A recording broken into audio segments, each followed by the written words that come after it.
CV for residency. Is it needed? The curriculum vitae, or a CV, is basically a substitution for a resume in a medical student's professional life.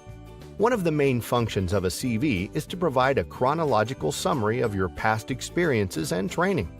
While being a medical student, your CV will include information no older than graduate and undergraduate education.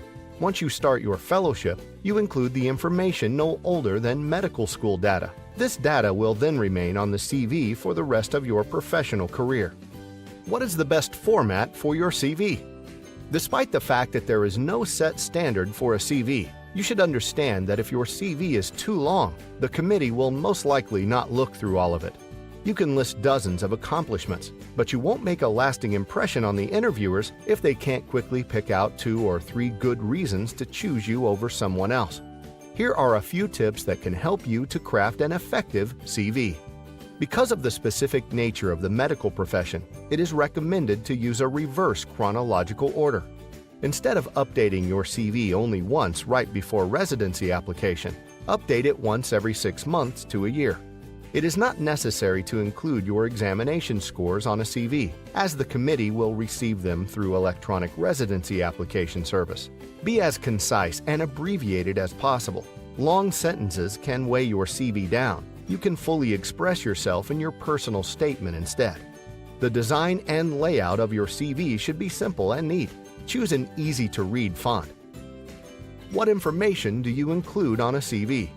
Some of the information on a medical CV is pretty standard, so let's go through the things that should definitely be included. 1. Personal data. Your name, address you can be reached at, phone number and email address. Keep the personal data limited to name and contact information for the most part, and use it in the header of your CV. 2. Education. You should list the institution you are currently attending first.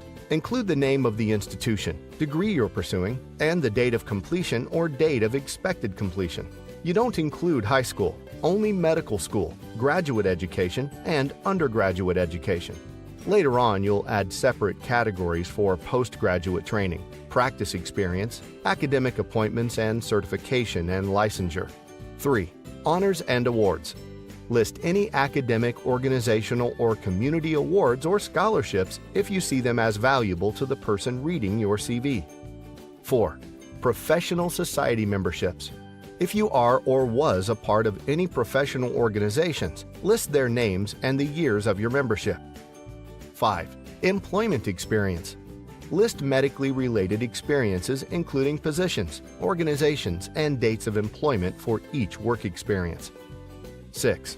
Extracurricular activities. This is a section where you list your outside interests, volunteer service, and extracurricular activities. Here you can also include things such as fluency in other languages or any certifications you have. 7. Publications and presentations. If you have any published works, list them by title, place, and date of publication or presentation. Works that are in the process of being published can be listed as forthcoming. 8. Personal and professional interests. Write about the things you are passionate about that can help understand what kind of person you are. 9. References. You may be required to provide personal and professional references. You can include these names in the CV, append them as part of a cover letter or application form, or note them as provided upon request. CVs and ERAS. Even though ERAS will create a CV for you based on the information you put into the application, it is still recommended that you create and keep your own CV throughout the training. This will give you more flexibility in what information you include and how it's structured. Your CV might be great, but there's always room for improvement. Visit residencypersonalstatements.net and create a standout CV together with our writers.